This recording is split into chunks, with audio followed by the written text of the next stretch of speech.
غياب مفاجئ يهز المتابعين. أين اختفى صوت جواد بادة في كأس إفريقيا؟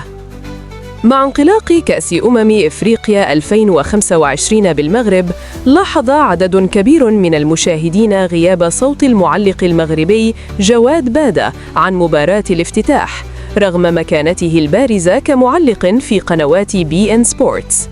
وفي تطور مثير للاهتمام، كشفت المصادر الرسمية أن قرار الاستعانة بالمعلق التونسي عصام الشوالي للمباراة الافتتاحية بين المغرب وجزر القمر جاء لاعتبارات الحياد، باعتباره معلقاً من دولة ثالثة في مواجهة بين فريقين عربيين.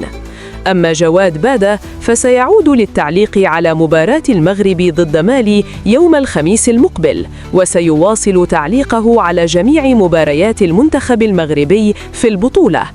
هذا التوضيح يضع حداً للجدل الذي أثاره غيابه الجزئي، ويؤكد أن القرار كان استراتيجياً وليس إقصائياً في بطولة تشهد توزيعاً محكماً للمعلقين حسب طبيعة كل مباراة.